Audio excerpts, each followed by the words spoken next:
नमस्ते मित्रों, मेरे व्रत पूजा त्यौहार चैनल में आपका बहुत बहुत स्वागत है। आज मैं आपको भैया दूज यानी भाई दूज की कथा सुनाऊंगी। यह त्यौहार कार्तिक शुक्ल पक्ष की द्वितीया को मनाया जाता है।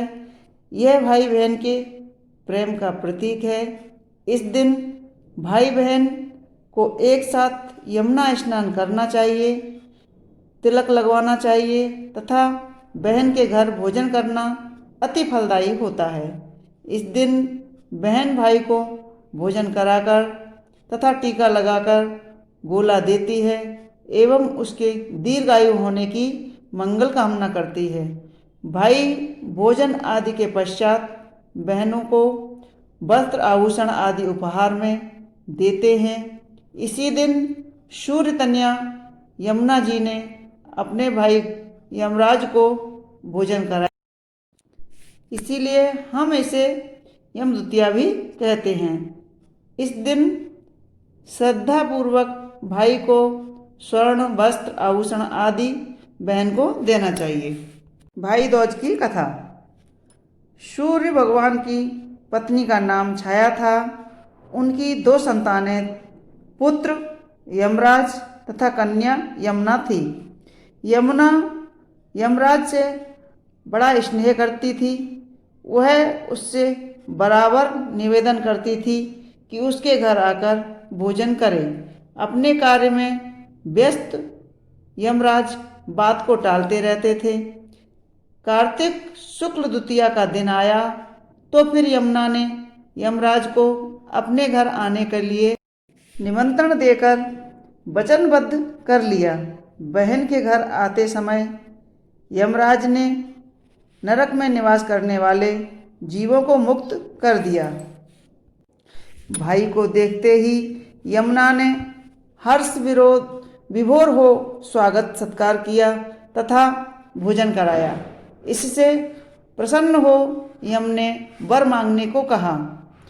तब यमुना ने कहा, भैया मैं आपसे यह वरदान मांगना चाहती हूँ कि आप प्रतिवर्ष इस दिन मेरे घर आकर भोजन करें तथा इस दिन जो बहन अपने भाई को सादर सत्कार कर टीका करे उसे तुम्हारा भय ना रहे। यमराज ने तथास्तु यमुना को अमूल्य वस्त्र आभूषण देकर यमपुरी चले गए। तभी से ऐसी मान्यता है, जो भाई आज के दिन यमुना में स्नान करने पूरी श्रद्धा से बहनों के आतिथ्य को स्वीकार करते हैं, उन्हें यमराज का भय नहीं रहता। भैया दूज के बारे में एक कहानी के अनुसार एक भाई अपनी बहन के यहाँ भैया दूज को टीका कराने गया। जब टीका कराकर वह खाना खाकर लौट रहा था तो बहन ने आटा पीसकर रास्ते के लिए लड्डू बांध दिए। दुर्भाग्य से आटे की चक्की में सांप पिस गया था। जो भाई के जाने के बाद बहन को यह बात पता चली तो वह पीछे पीछे दौड़ी आई। अपने बच्चे को अकेला सोता छोड़कर अनेक रास्ते और जंगलों को पार करती हुई हर एक से पूछती पेड़ के नीचे पहुंची, जहां भाई दोपहर को सुस्ताने के लिए सोया हुआ था। वह लड्डू की पोटली देख पेड़ के से बंधी रखी थी। बहन ने झट से लड्डू खोलकर फेंक दिए। खुद रक्षा के लिए भाई के साथ हो ली। रास्ते में एक और औरत ने बताया कि जो सांप मर गया था वह सांपिन तेरे भाई की शादी के दिन उसे काटने आएगी। ऐसा ही हुआ। सांपिन दोनों आए, पर बहन ने काटने से पहले ही मारकर भाई को बचा लिया। एक अन्य कथा में भाई बहुत गरीब था। एक बार वह भैया दूज पर बहन के यहाँ टीका कराने गया, पर रास्ते भर सोचता रहा कि मैं बहन को क्या दूंगा, मेरे पास तो कुछ नहीं है।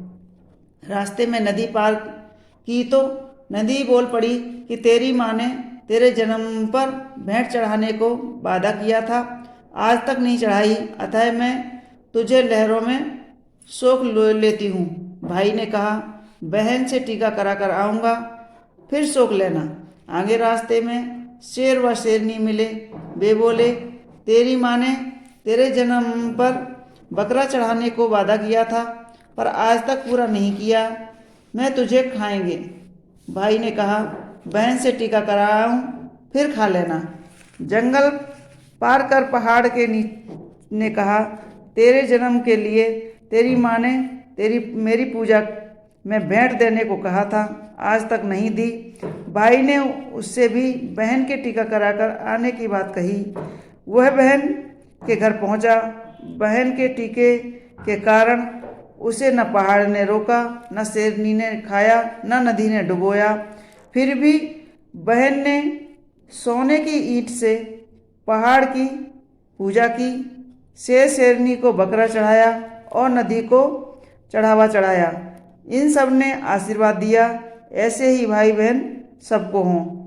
एक अन्य कथा के अनुसार एक राजा के साले के साथ चौपड़ खेलते थे। साला जीत जाता था, राजा हमेशा हार जाते थे। राजा ने सोचा कि ये भाई दूज पर बहन से टीका कराने जाता है, इसीलिए जीत जाता है। अतः उसने भैया दूज आने पर उसे जाने से रोक दिया, साथ ही कड़ा पहरा लगा दिया कि वह न जा सके। जब भैया दूज पर भाई बहन के पास टीका कराने नहीं पहुंचा तो वह बहुत दुखी हुई। भाई तब यमराज की कृपा से कुत्ते का रूप धारण कर राजा के कड़े पहरे के बावजूद भी बहन के यहाँ पहुंचा।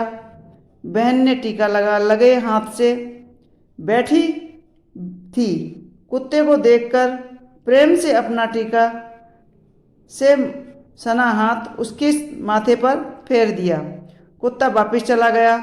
लौटकर वह राजा से बोला, मैं भैया दूज का टीका करा आया, आओ अब खेलें। राजा बहुत चकित हुआ। साले ने तब सारी बात सुनाई।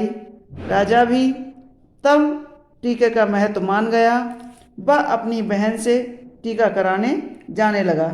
इस तरह भैया दूज के साथ अनेकों अनेक कथाएं जुड़ी हुई हैं और यह पर्व भाई बहन के अनन्य प्रेम का प्रतीक के रूप में मनाया जाता है। बोलो धर्मराज की जय। तो दोस्तों, कैसी लगी हमारी ये कथा, हमें कमेंट्स बॉक्स में अवश्य लिखें और हमारे वीडियो को लाइक करें, शेयर करें और सब्सक्राइब अवश्य करें। धन्यवाद।